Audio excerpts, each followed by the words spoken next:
Hi everyone, it's Vaishnavi. Welcome back to the Vagilantes.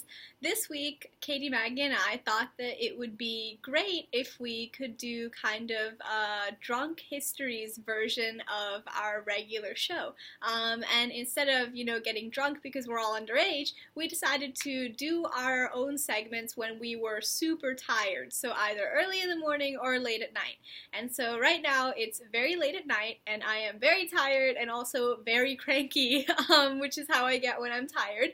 So today I'm going to be talking about copper IUDs and how they work. And the theme for this week is we are all going to explain a scientific concept that really interests us while being really, really tired. So, I'm going to start talking about copper IUDs. So, as you may know, if you had listened to our birth control podcast, there are two different types of IUDs. Hormonal, which is an IUD that releases hormones inside of your body. Oh, sorry, actually I'm getting ahead of myself. An IUD, otherwise known as an intrauterine device, is a flexible, usually T-shaped device that is inserted inside of your uterus to basically prevent an unplanned pregnancy. And they can last really long, and there's two different types. Hormonal, which releases hormones into your body that effectively trick your body into thinking that it's pregnant so it doesn't ovulate, and the copper IUD, which doesn't use hormones, but what it does is the copper ions actually act as spermicide, and they also cause a reaction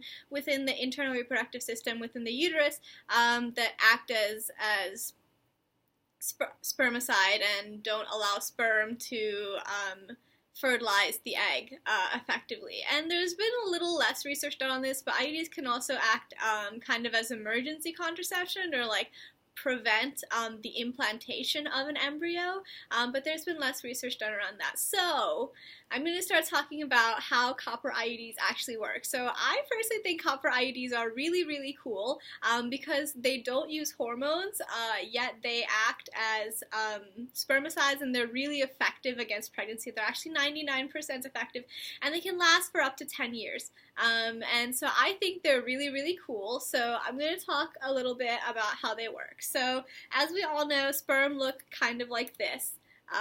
They're like little tadpoles with the DNA and genetic information stored up here, and this little tail that acts as a propeller for the sperm to go through the vagina, through the cervix, through the uterus, through the fallopian tubes actually, and fertilize the egg. So these little sperms actually have to take a really long journey. So a copper IUD, what it does is releases copper ions, and these ions are actually pretty safe.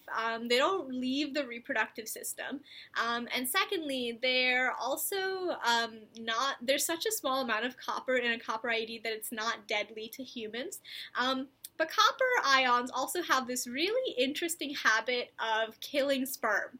And the way they do this is actually pretty cool. So here's this little sperm just swimming along. Copper ions will actually come in and literally rip the heads from the tails of the sperm. And so these sperm are no longer mobile and cannot fertilize the egg effectively because they're pretty much dead. And that's how copper ions work. Isn't life beautiful? So there's also a second part to copper IUDs and how they act as spermicides.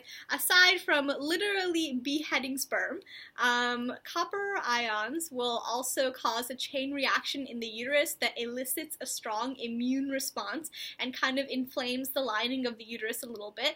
And so what this does, and Katie will talk more about this in her episode about the immune system, what this does is actually causes phagocytosis, which is a really fancy word, but what that really means is this immune response will cause these special types of immune cells to, ooh, you can't really see that. Let me see if I can reduce it. Yeah, so it'll cause these special types of scary big immune cells to come out. And so what they do is they come out and they will actually come into contact with sperm and devour them, like so.